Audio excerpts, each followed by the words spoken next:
बिस्मिल्लाहिर्रहमानिर्रहीम। अस्सलाम वालेकुम नाज़रीन, आप देख रहे हैं आरिफ हमीद भट्टी यूट्यूब चैनल। नाज़रीन, आज दोपहर में पाक फ़ौज के तर्जमान की तरफ से अहम तरीन बयान आया कि उन पाक फ़ौज को सियासत में ना लाया जाए, ये बैकडोर राब्ते नहीं करते। उसके बाद अचानक PDM में हलचल मच गई, एक थरथल्ली सी मच गई कि ये क्या हुआ, जबकि PDM की जमातें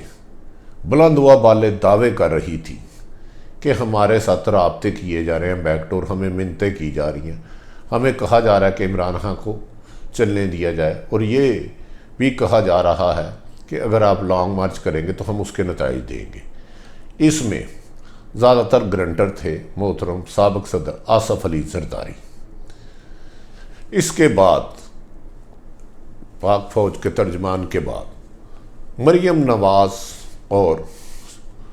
नवाज शरीफ का राब्ता हुआ। उन्होंने कहा, अपने वालिद को कहा कि हाँ मुझसे राब्ते हो रहे थे, लेकिन ये मैसेज हमारे लिए है, जिस पर नवाज शरीफ सख्त परेशान हुए। उनका ख्याल था कि कुछ लोग उनके दरमियान और ताकतवर हलकों के दरमियान ब्रिज का रोल अदा कर रहे हैं। इस पर उन्होंने जिन लोगों का दावा था कि ताकतवर हलकों के साथ राब्ते में, उनसे राब्ता किया, तो उन्होंने कहा अब तो ये उन्होंने बयान दे दिया है ताहम हमारे राब्ते हैं, लेकिन इतनी वाशगाफ तरदीद के बाद यहाँ तक के तर्जमान पाक फ़ौज ने यह यहाँ तक कह दिया कि अगर किसी के पास एक भी सबूत है तो वो लाए। इसके बाद आसफ अली जरदारी और मौलाना फजलुर रहमान की एक गुफ्तगू हुई, मुलाकात हुई बिलावल हाउस में। मौलाना फजलुर रहमान ने नहायत जिम्मेदार ज़राए के मुताबिक, नहायत जिम्मेदार आज साबिक सदर आसफ अली जरदारी से कहा कि आपकी वजह से हमने इस्तीफ़े नहीं दिए, आपने हमें इस्तीफ़ों से रोका, फौरी लॉन्ग मार्च से रोका, और आपने कहा कि मैं अदम एतमाद की फिजा कायम कर रहा हूँ। दूसरी तरफ आज बयान आ गया है कि उनके बैकडोर किसी से राब्ते नहीं है। अगर हमारे उनके साथ ताकतवर हलकों से राब्ते नहीं होंगे तो अदम एतमाद की तरीका कामयाब होना तो नामुमकिन है।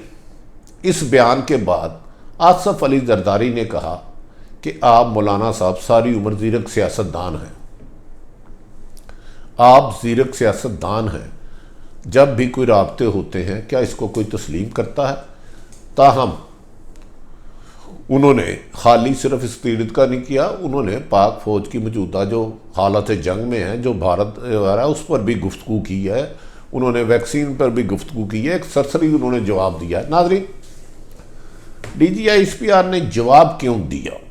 पहले तो थोड़ा सा इस नुक्ते पर ज़रा गौर करें। इसकी नौबत क्यों आई, उसकी कुछ वजूहात हैं बीइंग ए जर्नलिस्ट, लेकिन उन्होंने जो कहा हम उस पर मनोअन यकीन करते हैं। अगर इतनी बड़ी इस्टेब्लिशमेंट का चेयरमैन, इतनी बड़ी इस्टेब्लिशमेंट के तर्जमान अगर कहते हैं कि मुलाकात नहीं हुई, तो हमें यकीनन ब्लाइंड यकीन करना चाहिए उन पर, और यकीनन उन्होंने सच कहा होगा, राब्ते नहीं होंगे। PDM वाले बेसलेस गुफ्तगू करते हैं, दबाव के लिए लाने करते हैं, या अपने बिखरे हुए कारकुनों को, रहनुमाओं को इकट्ठा रखने के लिए करते हैं कि बेफिक्र रहे। ये भी कहा जा रहा है कि मरियम नवाज़ ने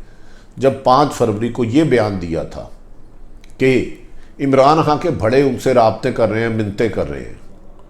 बार बार राब्ते कर रहे हैं और सेनेट के इलेक्शन के लिए डिस्कस कर रहे हैं, उस पर मुल्क की अहम तरीन सियासी शख्सियत ने इसको नामुनासिब समझा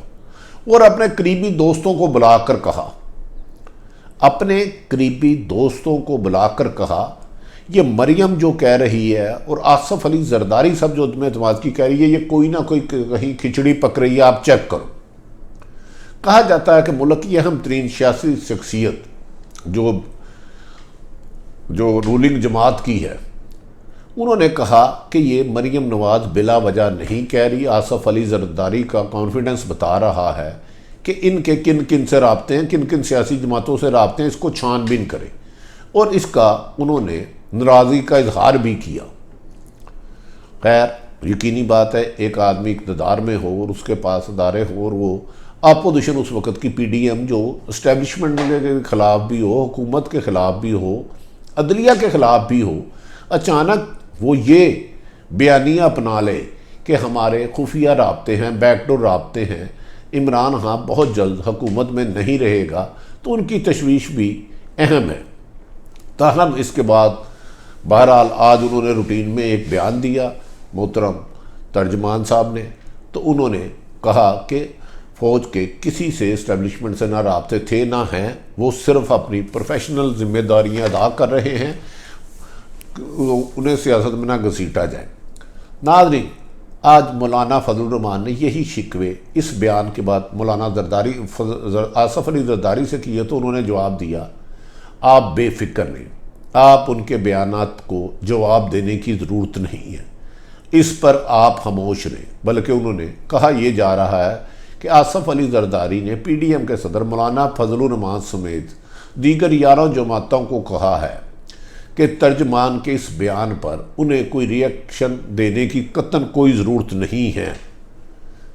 इसका एक ख़ास मकसद है, आप बेफिक्र रहें। दूसरी तरफ कहा यह जा रहा है नाज़रीन कि इलेक्शन वाले जो आ रहे हैं नवंबर के इलेक्शन में, इस दौरान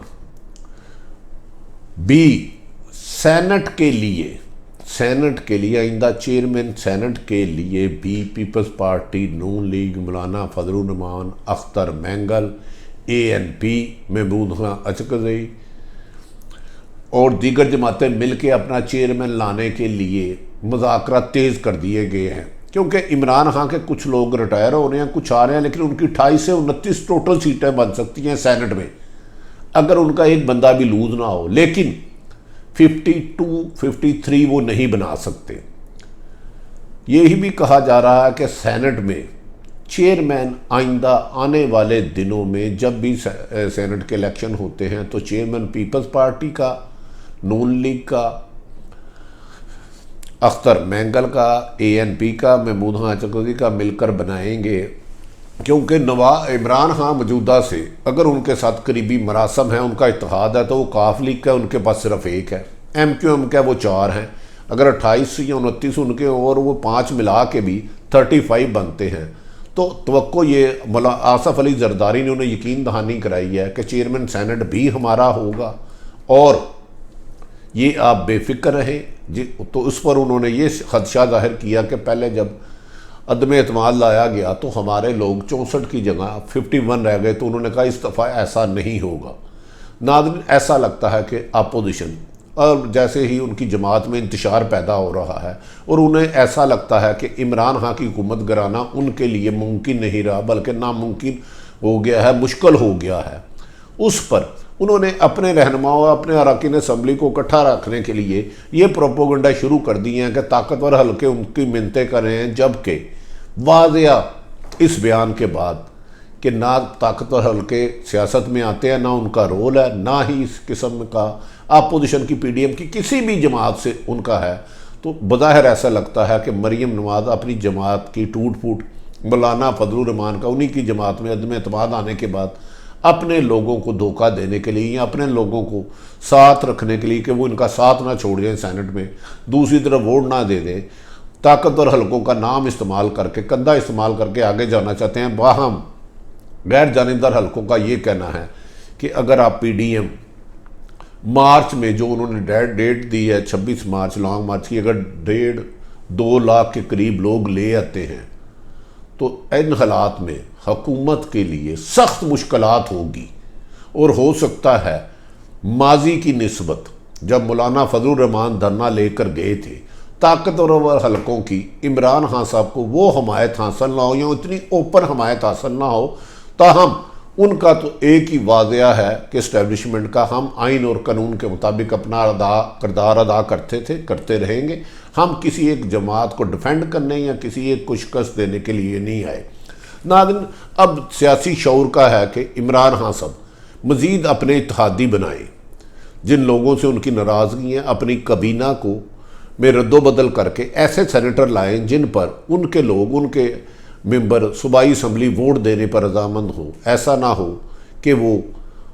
अपोजिशन के ख़िलाफ़ एहतसाब की रो में अपने कुछ साथी गवा दें, जैसे उन्होंने जंगीर तरीन जैसे मुखलस दोस्त को अपने से दूर कर दिया है। और कहा जा रहा है अगर जंगीर तरीन साहब उनके साथ चलते हैं तो बेहतर होगा, अगर जंगीर तरीन साहब 20 सेनेट के इलेक्शन में कोई रोल अदा नहीं करते तो शायद पीटीआई की मुतवक्का सीटों से कम होंगी। ना सियासी सूरत हाल दिलचस्प और ड्रामाई